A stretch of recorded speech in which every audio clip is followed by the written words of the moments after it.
যারা ক্রিকেট লাভার তাদের কাছে একটা ছোট্ট প্রশ্ন। 20 ওভারের ম্যাচ চলছে, টার্গেট 201, ইন্ডিয়া ব্যাট করতে শুরু করেছে। প্রথম 5 ওভারে 30 রান, খুব একটা বেশি রান হয়নি। বিরাট কোহলি প্রথম এক বলেই আউট হয়ে গেছে, 0 রান করেছে। ইন্ডিয়ার সব থেকে বেস্ট ব্যাটসম্যান। তো এখন এই মুহূর্তে আপনার কি মনে হতে পারে? আপনার মনে হতে পারে যে ম্যাচ হয়তো শেষ, এখান থেকে ম্যাচ জেতা খুব মুশকিল, ইন্ডিয়ার এই ম্যাচটা হারতে বাধ্য। কিন্তু যারা এক্সপিরিয়েন্সড, অনেক দিন ধরে যারা ক্রিকেট দেখছেন, তারা জানেন যে লাস্ট বল যতক্ষণ না বল করা হচ্ছে ততক্ষণ অবধি বলা যাচ্ছে না যে কোন সাইডের দিকে পাল্লা ভারী হতে চলেছে। হ্যাঁ, আপাতভাবে দেখে মনে হতে পারে যে হয়তো একটা বড় শর্ট টার্ম শক আমরা পেয়েছি, বা ইন্ডিয়া যেহেতু 2-3টে ব্যাটসম্যান আউট হয়ে গেছে, খুব একটা বেশি রানও হয়নি, তো ব্যাকফুটে আমরা রয়েছি প্রথম দিকে। কিন্তু পরবর্তী ক্ষেত্রে দেখা যায় যে এমন কোনো প্লেয়ার থাকে ইন্ডিয়ান টিমের মধ্যে থেকেই যে কিনা বড় একটা স্কোর করে ফেলে এবং আমরা ম্যাচকে বের করে দিই। বহুবার এই ধরনের ম্যাচ আমরা এক্সপিরিয়েন্স করেছি।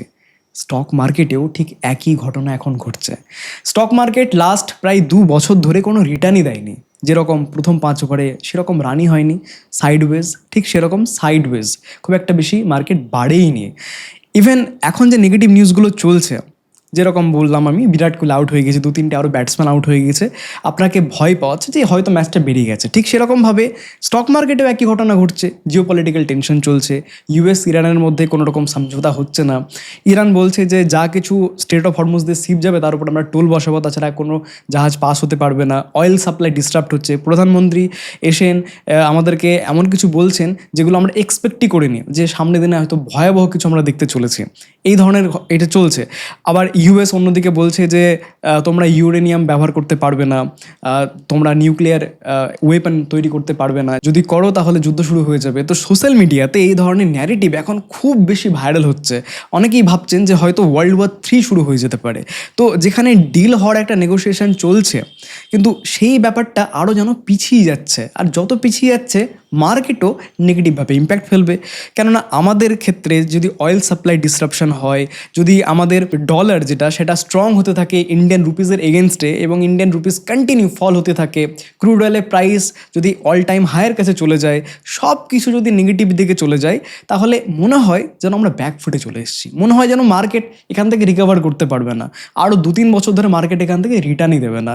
ইদানিং আমিও দেখতে পাচ্ছি মার্কেট নিয়ে যে মানুষের আগ্রহ ছিল আগে, উৎসাহ ছিল, সেটা এখন দেখা যাচ্ছে না। কেন? তার কারণ ন্যারেটিভ যেটা তৈরি করা হচ্ছে সেটা ভীষণই নেগেটিভ। মার্কেট পারফর্ম করছে না সেটা ম্যাটার, সেটা আপনি পোর্টফোলিও দেখতে পাচ্ছেন নেগেটিভ যাচ্ছে, কিন্তু যে ক্রাউডে যেরকম আমরা খেলার মধ্যে দেখি যে ক্রাউড যদি খুব বেশি নয়েজ ক্রিয়েট করে, তাহলে ব্যাটসম্যানের ক্ষেত্রে ব্যাটিং করতেও সমস্যা হয়, একটা কনফিউশন ক্রিয়েট হয়, এবং সেই প্রেশারটা হ্যান্ডেল করার সবার দ্বারা সম্ভব হয় না। ঠিক সেরকমভাবে আপনার ক্ষেত্রেও একই ঘটনা ঘটছে। আপনি যখন সোশ্যাল মিডিয়া দেখছেন, আপনি যখন ইউটিউব দেখছেন, টিভি চ্যানেল খুলছেন, পেপার শুনছেন, তখন সব কিছুতে দেখছেন নেগেটিভ আর নেগেটিভ আর নেগেটিভ। ভালো কিছু আসছে না, মার্কেটও ভালো পারফর্ম করছে না, কনফিডেন্স আসবে কোথা থেকে? কিন্তু এই ধরনের নয়েজকে যদি আপনি পাত্তাই না দেন, যদি আপনি নেগলেক্ট করেন, তাহলে ফিউচারে গিয়ে আপনি ভালো করবেনই করবেন। কেন? তার কারণ একটা ভালো ব্যাটসম্যানের একটা সব থেকে বড় কোয়ালিটি, যেটা বিরাট কোহলির ক্ষেত্রেও দেখা যায়, যে অনেক সময় তাকে অনেক কিছু শুনতে হয়, ক্রাউডের অনেক কিছু কথা তাকে শুনতে হয়েছে, কিন্তু সবগুলো ওভারকাম করে সে আজকে একটা বিরাট বড় ব্যাটসম্যান হিসেবে নিজেকে এস্টাবলিশ করেছে। কিভাবে? তার কারণ সে নয়েজকে পাত্তা দেয়নি, সে কন্টিনিউ ফোকাস করেছে নিজের স্কিলের উপর, কন্টিনিউ ফোকাস করেছে আমাদেরকে টিমকে জেতাতে হবে। তো একটা ব্যাটসম্যান যদি খারাপ ফেজের মধ্যে দিয়ে চলে, সেটা টেম্পোরারি, এই না যে সেটা শেষ হয়ে গেছে পুরোভাবে, পার্মানেন্টলি ড্যামেজ হয়ে গেছে, ডিস্ট্রয় হয়ে গেছে। এমন হতে পারে যে সেই যে প্লেয়ারটা সেটা আবার উঠে আসলো, আবারও সে বিরাট বড় একটা স্কোর করছে, ঠিক যেরকম এক্সাম্পল বিরাট কোহলি। সুতরাং এখন এই মুহূর্তে আমি মানলাম যে মার্কেটে নেগেটিভের পাল্লা একটু বেশি ভারী রয়েছে, মার্কেট পারফর্ম করছে না, খারাপ ফেজের মধ্যে দিয়ে যাচ্ছে। কিন্তু বিশ্বাস করুন যে একটা সময় পর আপনি আফসোস করবেন যে এই সময় মার্কেটটা ছিল, মার্কেট 23,000 লেভেলের কাছে ছিল, তখন সাহস করে যদি আপনি বিনিয়োগ করতাম, তাহলে ফিউচারে গিয়ে আমি ভালো করতে পারতাম। কিন্তু সেই সময় আমি বিনিয়োগ করিনি। দেখুন, এখন এই মুহূর্তে আমি যাই কিছু বলি না কেন, আপনার মনে হতে পারে যে আমি হয়তো আপনাকে মোটিভেট করছি। প্রায় 2 বছর হতে চললো আপনি নেগেটিভ দেখছেন পোর্টফোলিওতে, খুব একটা ভালো পারফর্ম করছে না মার্কেট। তো মার্কেটের প্রতি যে অনীহা, সেটা আপনার ভীষণভাবে তৈরি হয়েছে, সেটাকে আমি লাঘব করার চেষ্টা করছি। একদমই নয়, আমি এরকমভাবে আপনাকে মোটিভেট করার জন্য এই ভিডিওটা বানাচ্ছি না, আপনাকে রিয়ালিটি বোঝাচ্ছি যে দেখুন মার্কেট কিভাবে চলে। তার কারণ একটা কোয়ালিটি ব্যাটসম্যান সবসময় ফোকাস করে স্কোর বোর্ডের দিকে এবং তার নিজের ক্যাপাবিলিটির উপর, নিজের স্কিলের উপর, নাকি ক্রাউড কি ভাবছে, মানুষজন কি ভাবছে তাই নিয়ে সে মাথা ব্যথা করে। তো আমাদেরকেও ঠিক সেরকমভাবে স্কোর বোর্ডের দিকে লক্ষ্য রাখতে হবে যে অ্যাকচুয়ালি ঘটনা কি ঘটছে এখন। মানলাম যে নেগেটিভ সব কিছু, কিন্তু কি সবই নেগেটিভ? কিছু কি পজিটিভ নেই? তো সেই পজিটিভটাই এবার আপনাকে একটু দেখাচ্ছি। দেখুন এখানে আমি এটা আর্নিংস খুলে নিয়েছি, আর্নিংসের পেজ রয়েছে। এখানে দেখুন 5,000 স্টকের মধ্যে 2,080টা স্টকের অলরেডি কোয়ার্টারলি যে রেজাল্ট সেটা পাবলিশ করেছে। তো আমি এখানে ইয়ার অন ইয়ার বেসিসে দেখছি, লেটেস্ট যে রেজাল্ট সেটা দেখছি। তো নিফটি 50-র মধ্যে 50টা কোম্পানি রয়েছে। এই 50টা কোম্পানি যদি আমি রেভিনিউ দেখি এই কোয়ার্টারে, তাহলে 9% গ্রো করেছে ইয়ার অন ইয়ার বেসিসে, ঠিক আছে। গ্রস প্রফিট 5% গ্রো করেছে, নেট প্রফিট 3% গ্রো করেছে। তো এই রেজাল্ট খুব বেশি ভালো না, কিন্তু খুব একটা বেশি ভালো না। আবার অন্যদিকে লার্জ ক্যাপের ক্ষেত্রে যদি দেখি তাহলে 8%, 5% আর নেট প্রফিট কিন্তু 28%, দ্যাট ইজ ভেরি গুড। কিন্তু রেভিনিউ এবং গ্রস প্রফিট কিন্তু খুব একটা ভালো পার্সেন্টেজে গ্রো করেনি। এদিকে যদি আপনাকে আমি মিড ক্যাপ দেখাই, তাহলে মিড ক্যাপ দেখুন 10% গ্রো করেছে তার রেভিনিউ। ইয়ার অন ইয়ার বেসিসে আমি দেখাচ্ছি 17.99%, প্রায় 18% গ্রো করেছে তার গ্রস প্রফিট, যেটা একটা ভালো নাম্বার বলতে পারি আমরা। আবার নেট প্রফিট 29% গ্রো করেছে। তার মানে মিড ক্যাপ অনেক বেটার পজিশনে রয়েছে নিফটি 50-র তুলনায়। এবং তার সাথে স্মল ক্যাপটাও আমি একবার দেখে নিই। স্মল ক্যাপে 12%, 12.51% তার রেভিনিউ গ্রো করেছে, 11.5% গ্রস প্রফিট গ্রো করেছে এবং নেট প্রফিট -4.73% ডি গ্রোথ করেছে, দ্যাট ইজ নেগেটিভ। তো যার ফলে আপনি যদি প্রত্যেকটা ইন্ডেক্সে তুলনা করি, যেগুলো মেজর ইন্ডেক্স, তার মধ্যে থেকে মিড ক্যাপ সব থেকে ভালো পজিশনে রয়েছে। যেগুলো মাঝারি ধরনের কোম্পানি সেগুলো অনেক ভালো পজিশনে রয়েছে। আর সেটা আপনি নিজে এই যে আমি চার্ট দেখাচ্ছি মিড ক্যাপের, সেখানে আপনি প্রতিফলন দেখতে পাচ্ছেন। এটা অল টাইম হাই 2024 সেপ্টেম্বরে তৈরি করেছিল, সেটা 2026 জানুয়ারিতে ট্রাই করেছিল এবং তারপরে এটা ব্রেকআউট দিয়ে সেখানে কনসলিডেট করছে, মানে প্রায় অল টাইম হাইয়ের কাছে রয়েছে। অন্যদিকে যদি আমি স্মল ক্যাপের কথা বলি, তাহলে দেখুন অল টাইম হাই ছিল এই লেভেলটাতে সেপ্টেম্বর 2024-এ, সেখান থেকে কিন্তু এখনও নিচেই পড়ে রয়েছে। এখানে যদি আমি পার্সেন্টেজ ওয়াইজ বলি, তাহলে প্রায় 10% এখনও নেগেটিভে রয়েছে, এখনও তার অল টাইম হাইয়ের কাছে পৌঁছতে পারেনি। অন্যদিকে যদি আমি নিফটি 50-র কথা বলি, তাহলে নিফটি 50-র অল টাইম হাই হচ্ছে এই লেভেলটাতে, ঠিক আছে, যেটা নভেম্বর 2025-এ তৈরি হয়েছিল। সেখান থেকে এখনও প্রায় 10% নিচে পড়ে রয়েছে। তো দেখতে পাচ্ছেন যে নিফটি 50 এবং স্মল ক্যাপ এই দুটো সেক্টরের যে অল টাইম হাই, সেখান থেকে 10% কাছাকাছি নেগেটিভে রয়েছে। কিন্তু অন্যদিকে মিড ক্যাপ অনেক বেটার পারফর্ম করছে। কেন? তার কারণ স্কোরবোর্ড দেখাচ্ছে যে অনেকটা ভালো এখানে রেজাল্ট তারা করছে। তো সব কিছুই খারাপ তা কিন্তু নয়। আমি মানলাম জিওপলিটিক্যাল টেনশনের জন্য সব কিছু একটু খারাপের দিকে রয়েছে, কিন্তু সব কিছুই কি খারাপ? স্কোরবোর্ড কি একদম জিরো দেখাচ্ছে? কোনো সম্ভাবনাই নেই যে এখান থেকে রিকভার করবে? তা কিন্তু নয়। আমরা মিস করে দিচ্ছি যে কোথায় অপরচুনিটি রয়েছে সেই দিকে। এবং আপনাকে আমি সবসময় বলি যে মার্কেটের মধ্যে এমন কোনো একটা সেক্টর থাকবে যে সেক্টরে দেখবেন বাকি সেক্টরের তুলনায় আউট পারফর্ম করছে। তাছাড়াও একটা কথা মনে রাখবেন যে মার্কেটে সবসময় একটা সেক্টর থেকে আর একটা সেক্টরে টাকা ফ্লো হয়।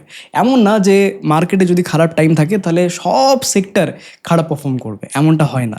এমন সেক্টর থাকে যেগুলো আউট পারফর্ম করে মার্কেটের তুলনায়। ফর এক্সাম্পল, এখানে যদি আমি নিফটি কমোডিটি ইন্ডেক্সের কথা বলি, তাহলে এই ইন্ডেক্সটা দেখুন 2024-এর দিকে এখান থেকে কারেকশন করেছে, সেখান থেকে বেড়েছিল, সেটা একবার ব্রেকআউট দেওয়ার চেষ্টা করে কখন? ফেব্রুয়ারি 2026-এ। সেখান থেকে আবার কারেকশন করে দিয়ে সেটা আবারও ব্রেকআউট দিয়ে দেয় ফাইনালি। সেটা কবে?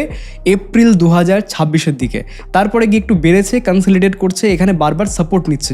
যখনই এই লাইনটাকে টাচ করেছে, একটা গ্রিন ক্যান্ডেল বড় এখানে তৈরি করেছে। এবং এই যে প্যাটার্নটা তৈরি করছে, এই প্যাটার্নটার নাম কি? চট জলদি আপনি কমেন্ট করে এক্ষুনি জানিয়ে দিন, দেখি কতজন পারে। এই প্যাটার্নটা খুবই পরিচিত প্যাটার্ন, এই প্যাটার্নটার নাম কি? তো এই যে প্যাটার্নটা যখন ব্রেকআউট দেয় এবং এরপরে কনসলিডেট করছে, এবার এই যে লেভেলটা রয়েছে না, যেটা হচ্ছে গিয়ে 10,500 লেভেলের ওপরে যখনই পেরোবে এই ইন্ডেক্সটা, তারপরে দেখবেন এর মধ্যে ভালো একটা স্ট্রেংথ আমরা দেখতে চলেছি এই ইন্ডেক্সের ক্ষেত্রে, নিফটি কমোডিটি ইন্ডেক্সের ক্ষেত্রে। কিন্তু অন্যান্য সেক্টর যদি আমি দেখি, তাহলে সেভাবে পারফরমেন্স করেনি। কিন্তু অন্যদিকে নিফটি কমোডিটি ইন্ডেক্স এই সেক্টরটা অনেকটা বেটার পারফর্ম করছে, ইভেন নিফটির তুলনায় অনেক ভালো পারফর্ম করছে। এই সেক্টরের দিকে আমাদের ফোকাস থাকতে হবে। ঠিক যেরকমটা আপনাকে আমি বলেছিলাম যে যতগুলো প্লেয়ার থাকে, যদি একটা ভালো প্লেয়ার আউট হয়ে যায়, তার মানে এটা না যে ম্যাচ শেষ হয়ে গেছে। আমাদেরকে ম্যাচ শেষ অবধি ওয়েট করতে হবে। আলটিমেট আমাদের কি দরকার কি? আপনার পোর্টফোলিওতে একটা স্টক খারাপ পারফর্ম করবে, কিছু স্টক সাইডওয়েজ যাবে, খুব একটা ভালো পারফর্ম করতে পারবে না। আবার কিছু স্টক থাকবে যেগুলো টোটাল পোর্টফোলিওর মধ্যে যদি 20টা স্টক থাকে, তার মধ্যে হয়তো 4-5টা স্টক, সেই 4-5টা স্টকই হয়তো আপনাকে মাল্টি ব্যাগে রিটার্ন দিচ্ছে, দিয়ে ওভারঅল পোর্টফোলিওকে ধরে রেখেছে, একটা ভালো পার্সেন্টেজ রিটার্ন আপনি দেখতে পাচ্ছেন। এই জন্যই তো আমরা পোর্টফোলিওতে অনেকগুলো স্টক নিই, কারেক্ট? তো ঠিক সেরকমভাবে এমন না যে সব কিছুই নেগেটিভ, সব কিছুই খারাপ, না, আমাদেরকে অপরচুনিটি খুঁজতে হবে, অপরচুনিস্টিক হতে হবে। এই যে ইন্ডেক্স যেটা আপনাকে দেখালাম, নিফটি কমোডিটি ইন্ডেক্স, এই ইন্ডেক্সের দিকে খেয়াল রাখবেন আগামী দিনের জন্য। আশা করছি এবার আপনাকে বোঝাতে পারলাম যে মার্কেটকে এখন আমরা কীভাবে জাজ করব। আমরা প্রথম 5 ওভারে জাজ করব না, আমরা লাস্ট বল অব্দি ওয়েট করব, এবং তার সাথে আপনাকে আমি এটাও দেখালাম যে কোথায় অপরচুনিটি রয়েছে। ঠিক আছে? তো যেরকমটা আমি প্রমিস করেছিলাম আপনাদেরকে যে যখনই আমার 3 লাখ সাবস্ক্রাইবার কমপ্লিট হবে, তখন মাঝে মধ্যে আমি যখন ইন্টারেস্টিং কোনো চার্ট আমি দেখব কোনো স্টকের মধ্যে, পার্টিকুলার কোনো স্টকের মধ্যে, তখন সেটা আপনাদের সাথে শেয়ার করব। লাস্ট উইকে যে আমি ভিডিওটা বানিয়েছিলাম, সেখানে আমি বাজাজ কনজিউমার এই যে স্টকটা রয়েছে, এই স্টকের চার্ট প্যাটার্ন, টেকনিক্যাল এবং ফান্ডামেন্টাল অ্যানালিসিস করে আপনাদের সামনে রেখেছিলাম। আজকের এই ভিডিওতে এমনও আরও একটা স্টক নিয়ে আলোচনা করব। সেই স্টকটার নাম হচ্ছে অ্যাঞ্জেল ওয়ান লিমিটেড। তো অ্যাঞ্জেল ওয়ান লিমিটেডের ডেইলি চার্ট আমাদের সামনে রয়েছে। এখানে একটা লাইন টেনেছি, যেটা হলো এটা অল টাইম হাই। জানুয়ারি 2024 এখানে তৈরি করেছিল অল টাইম হাই, যেটা এখন অবধি ক্রস করেনি। তারপরে এই স্টকটা পড়ে যায়, সেখান থেকে আবার বাড়ে, ব্রেকআউট দেওয়ার চেষ্টা করে। ডিসেম্বর 2024 আবার সেখান থেকে সেলিং আসে। সেবির অনেক রকম রেস্ট্রিকশন থাকে, অনেক রকম, যে আমরা জানি যে উইকলি এক্সপায়ারি সেটা সরিয়ে দিয়েছে, কম করে দিয়েছে, 1 এক্সপায়ারি পার উইক এরকম করে দিয়েছে। তো সেখান থেকে একটা কারেকশান, সেখান থেকে আবার বাড়ে, এটা আবার ব্রেকআউট দেওয়ার চেষ্টা করে জুন 2025 দিকে, সেখান থেকে আবার পড়ে যায়, আবার এখানে বেড়ে যাওয়ার চেষ্টা করে, ফাইনালি এপ্রিল 2026 এটা ব্রেকআউট করে দেয়। এই যে বড় ট্রেন্ড লাইন যেটা অনেকবার রিজেকশন পেয়েছে, সেই লেভেলটাকে ক্রস করে যায়, ব্রেকআউট করে দেয়। শুধু তাই নয়, উইথ ভলিউম এখানে ব্রেকআউট আমরা দেখতে পাচ্ছি। দেখুন ভলিউমটা দেখুন, আগে যেরকম ভলিউমটা ছিল সেটা হচ্ছে এরকম অ্যাভারেজে, আর এই ভলিউমটা দেখুন, এই যে ক্যান্ডেলটা তৈরি হয়েছে ডেলি ক্যান্ডেলে, এটা বেশ ভলিউমে এটা ব্রেকআউট করেছে। তো যেটা স্ট্রং ব্রেকআউট হিসেবে দেখা যায়, যে উইথ ভলিউম যদি ব্রেকআউট করে, স্ট্রং ব্রেকআউট হিসেবে আমরা দেখি, কারেক্ট? এবার এখানে একটা ইন্টারেস্টিং বিষয় আপনাকে দেখাই, একটু জুম করি চার্টটা, একটু কনসেন্ট্রেট দিয়ে দেখুন। এই যে ক্যান্ডেলটা রয়েছে না, উইথ ভলিউম, এই ক্যান্ডেলটা ব্রেকআউট ক্যান্ডেল, কারেক্ট? তারপরে এই স্টকটা এই লেভেলে হাই তৈরি করলো, কারেক্ট? এখান থেকে কারেকশন করলো, আবার বাড়তে চেষ্টা করলো, বাট সেলিং আসলো। সেলিং এসে কি করলো, একটা বড় সেলিং আসলো, এবং এই যে সুইং এটাকে ব্রেক ডাউন করে দিল। দেখুন এই ক্যান্ডেলে, এই রেড ক্যান্ডেলটাতে ব্রেক ডাউন করে দিল। তো যখন কোনো স্টক ব্রেকআউট করে দেওয়ার পর সুইং তৈরি করে ব্রেক ডাউন করে দেয়, আমরা কিভাবে দেখি সেটাকে? নেগেটিভভাবে দেখি। তো এখান থেকে হওয়া উচিত ছিল যে এখান থেকে আরও পড়ে গেল, মানে এই যে ব্রেকআউট, এটা ফেল ব্রেকআউট হওয়া উচিত ছিল, কিন্তু হলো কি না, এখান থেকে ব্রেক ডাউন করে দেওয়ার পরেও তারপরে ঘুরিয়ে আবার খুব কম ক্যান্ডেলে, 2-3টে ক্যান্ডেলে জাস্ট আবারও ব্রেক আউট করে দেয়, এবং উইথ ভলিউম দেখুন, আগের থেকে ইনক্রিজিং ভলিউমটা কিন্তু আগের থেকে ইনক্রিজ হচ্ছে। এখানে এই যে ক্যান্ডেলটা তৈরি হয়েছে, সেখানে কিন্তু আগের থেকে বেশি ভলিউম আমরা দেখতে পাচ্ছি। সুতরাং এই যে ব্রেকআউটটা করে দিয়েছে, যেটা হলো ব্রেকডাউন করে দেওয়ার পরে আবার ব্রেকডাউন করে দিয়েছে, তারপরে আবার ব্রেকআউট করেছে। সো এটা আমরা খুব ভালো চার্ট হিসেবে দেখব। আর ব্রেকআউট করে দেওয়ার পর এখানে একটা হল্ট ক্যান্ডেল তৈরি করেছে, একটা দোজির মতো রেড ক্যান্ডেল তৈরি করেছে। আমাদেরকে দেখতে হবে এই যে দোজি ক্যান্ডেলটা তৈরি করেছে, সেইটার ওপরে পেরোচ্ছে নাকি। যখনই পেরোবে, তখন ধীরে ধীরে এই শেয়ারের যে প্রাইস, সেটা আমরা আরও হায়ার লেভেলসের দিকে যেতে দেখতে পারি। ঠিক আছে? এবার আপনি আমাকে প্রশ্ন করতে পারেন, তাহলে কি আমি কিনে নেবো? দেখুন এই যে ভিডিওটা, সেই ভিডিওটা শুধুমাত্র আমি এডুকেশন পারপাসের জন্য বানাচ্ছি। যেটা ইন্টারেস্টিং চার্ট প্যাটার্ন আমার লাগছে, এখানে যেরকম একটা আমি এক্সাম্পল দেখালাম, যে কোনো স্টক ব্রেকডাউন করে দেওয়ার পর যদি ব্রেকআউট করে দেয়, তাহলে সেক্ষেত্রে কি হতে চলেছে বা কি হয়, সেটা আমরা লাইভ দেখতে পাবো। আমি এটা বলছি না যে এটাকে আপনি কিনে ফেলুন, আমি এটা আপনাকে বলছি যে ট্র্যাক করুন, দেখুন, ওয়াচ লিস্টে রাখুন, যে কি হয় ব্রেকডাউন করে দেওয়ার পরে যদি ব্রেকআউট হয়, তাহলে সেই স্টকের মধ্যে কি হয় সেটা লাইভ দেখুন। সামনের দিনে যেটা হবে সেটা আপনিও দেখবেন, আমিও দেখব। তার জন্য এই ভিডিওটা আমি বানাচ্ছি, নাকি আপনাকে রিকমেন্ড করার জন্য বলছি, নাকি আপনাকে বলছি যে কালকে গিয়ে এই স্টকটা কিনে নিন। এই ভিডিওটার উদ্দেশ্য রিকমেন্ডেশন করা না, এই ভিডিওটা আমি শুধুমাত্র এডুকেশন পারপাসের জন্য বানাচ্ছি। এটা প্রথমেই ডিসক্লেমার হিসেবে আপনি নিয়ে নেবেন, ঠিক আছে? এবার আপনি আমাকে জিজ্ঞেস করতেই পারেন যে আচ্ছা, এই ধরনের যদি সেটআপ আমি দেখি, তাহলে সেক্ষেত্রে আমরা স্টপ লস কোথায় প্ল্যান করতে পারি বা কীভাবে প্ল্যান করতে পারি?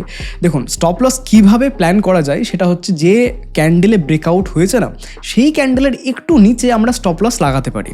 ঠিক আছে, এবার আপনি বলবেন যে বড় যদি স্টপ লস হয়ে যায়, তো যদি বড় স্টপ লস হয়ে যায় তাহলে একটা রয়েছে রিস্ক ম্যানেজমেন্ট কিভাবে করতে হয়, সেটা আমি অলরেডি ভিডিও বানিয়ে দিয়েছি, সেই ভিডিওটা আপনি দেখতে পারেন। সেখানে আমি এক্স্যাক্ট ক্যালকুলেশন করে দেখিয়েছি আপনাকে যে কোয়ান্টিটি কন্ট্রোল করার মাধ্যমে কীভাবে আপনি রিস্ক অ্যাডজাস্টমেন্ট করতে পারবেন বা রিস্ক ম্যানেজ করতে পারবেন একটা ট্রেডের মধ্যে। অবশ্যই সেই ভিডিওটা দেখবেন যারা দেখেননি এখনও, 5 লাখের বেশি মানুষ এই ভিডিওটা দেখেছেন। ওকে, তো এই যে স্টকটা রয়েছে, এই স্টকের যে ব্রেকআউট ক্যান্ডেল সেটা হলো এই ক্যান্ডেলটা, যেখানে সবথেকে বেশি এখন একটু ভলিউম রয়েছে কম্পারেটিভলি। ঠিক আছে, এর একটু নিচে আমরা স্টপ লসের প্ল্যানের মতো এভাবে করতে পারি। ঠিক আছে, এবার যদি আপনি জিজ্ঞেস করেন যে আচ্ছা ঠিক আছে তাহলে টার্গেট কীভাবে আমি এখানে আইডেন্টিফাই করতে পারবো, দেখুন টার্গেট এই চার্টের ক্ষেত্রে কীভাবে আপনি আইডেন্টিফাই করতে পারবেন। দেখুন এই স্টকটা অল টাইম হাই তৈরি করেছিল এই লেভেলটাতে, কারেক্ট? যদি আমি এখানে একটা মার্ক করে দিই তাহলে হচ্ছে গিয়ে 389, 390 লেভেলের কাছে অল টাইম হাই তৈরি করেছিল, কিন্তু তার আগে একটা গ্যাপ ছেড়ে গেছে। যদি খুব ভালো করে লক্ষ্য করে দেখি তাহলে দেখুন এই যে লেভেলটা রয়েছে না, যেটা হলো প্রায় 3.73% গ্যাপ, যেটা 15ই জানুয়ারি 2024 দিকে একটা গ্যাপ ছেড়ে গেছিলো। তো এই যে গ্যাপ আমরা অনেক সময় দেখি যে কোনো স্টক গ্যাপ ফিল করতে আসে, কারেক্ট? আবার অনেক সময় করেও না, কিন্তু যেহেতু এটা ওপরের দিকে সাইডে রয়েছে তো খুব সম্ভাবনা যে এই যে গ্যাপ, এই গ্যাপের কাছে আসবে এবং সেটা ফিল করার জন্য অবশ্যই দেখবে। তো যদি এই যে স্টকটা আমরা যদি প্ল্যান করি তাহলে এই যে গ্যাপটা রয়েছে না, এই গ্যাপটার একটু আগে আমরা কিন্তু প্ল্যান করতে পারি সেইভাবে যে টার্গেট নিয়ে নেওয়া। আমরা কিন্তু এই লেভেলের কাছাকাছি মানে 370-এর কাছাকাছি টার্গেট আমরা প্ল্যান করতে পারি। কেন? তার কারণ এক তো এখানে গ্যাপ ফিলটা অনেকটা হয়ে যাচ্ছে, গ্যাপ ফিল হয়ে যাওয়ার পর সেখান থেকে কারেকশন আসার সম্ভাবনা থাকতে পারে, এবং দ্বিতীয়ত অল টাইম হাই যেটা রয়েছে সেটাও বেশ কাছাকাছি রয়েছে, তো সেখান থেকে একটা কারেকশন আসার সম্ভাবনা থাকতে পারে। সেই কারণেই আমরা এই লেভেলের কাছাকাছি টার্গেট প্ল্যান করতে পারি। আশা করছি আপনি বুঝে গেছেন যে কিভাবে আমরা এই স্টকের ক্ষেত্রে স্টপ লস প্ল্যান করতে পারি, কেনই বা আমরা টার্গেট আমরা ওই লেভেলের কাছাকাছি প্ল্যান করতে পারি, এবং এই ধরনের চার্ট প্যাটার্ন যখন আপনি দেখবেন তখন লাইভ দেখতে পাবেন যে এই স্টকটা বা এই রকম ধরনের চার্ট সামনের দিনে কীরকম পারফর্ম করছে। ঠিক আছে, আপনাকে আবারও বলছি যে এই ভিডিওটা শুধুমাত্র আমি এডুকেশন পারপাসের জন্য বানাচ্ছি, কোনো রকম স্টক রিকমেন্ডেশন এই ভিডিওতে আমি করছি না। অনেকেই আপনারা জিজ্ঞেস করেছিলেন একটা স্টকের লাইভ টেকনিক্যাল অ্যানালাইসিস করে দেখাতে, সেই কারণেই এই ভিডিওটাতে আমি আপনাদেরকে লাইভ অ্যানালাইসিস করে দেখালাম যে কীভাবে স্টকের অ্যানালাইসিস করতে হবে এবং কীভাবে আমরা স্টপ লস টার্গেট প্ল্যান করতে পারি। আশা করছি আজকের ভিডিওটা আপনার ইনফরমেটিভ লেগেছে। মার্কেটে এই মুহূর্তে কীরকমভাবে অ্যাপ্রোচ নেওয়া উচিত, কোন দিকে অপটিমিস্টিক একটা ভিউ রাখা উচিত, মার্কেটে সব কিছুকে নেগেটিভ তা কিন্তু নয়, কোন দিকটা পজিটিভ রয়েছে সেই দিকটা নিয়েও আলোচনা করলাম, কোন সেক্টরে এখন অপরচুনিটি রয়েছে, কেনই বা রয়েছে এটাও আলোচনা করলাম, কোন স্টকে আমরা এখন টেকনিক্যাল অ্যানালাইসিস কিভাবে করব, কিভাবে আমরা স্টপ লস টার্গেট লাগাবো, তার যে একদম পুরো লজিক সেটা এই ভিডিওটার মাধ্যমে আমি শেয়ার করলাম একটা এক্সাম্পল নিয়ে, যেটা হলো অ্যাঞ্জেল ওয়ান লিমিটেডের এক্সাম্পল। এই ধরনের কন্টেন্ট, এই ধরনের আলোচনা, এই ধরনের ভিডিও যদি আপনি সামনে দিনেও পেতে চান তাহলে লাইক দিয়ে একটা ভোট আপনি দিয়ে দিন, কেননা যত বেশি লাইক পড়বে তত বেশি আমার নিজের একটা ইন্সপিরেশন আসবে যে হ্যাঁ চলো, মোটিভেশন আসবে যে চলো এই ধরনের ভিডিও আরও আমি আপনাদের জন্য বানাই। এই ভিডিওটা লাইক টার্গেট 3000 রাখলাম, 3000 লাইক কমপ্লিট হওয়ার সঙ্গে সঙ্গে আরও একটা স্টক অ্যানালাইসিস ভিডিও আপনাদের সামনে রাখবো। তাই যারা যারা ভিডিওটা দেখছেন লাইক করুন, এবং বাকিরা যারা লাইক করছেন না তাদেরকে লাইক করান। সবাই খুব ভালো থাকবেন, সুস্থ থাকবেন। দেখা হচ্ছে আরও একটা নতুন ভিডিওতে। এবার বাংলাও বিনিয়োগ করবে।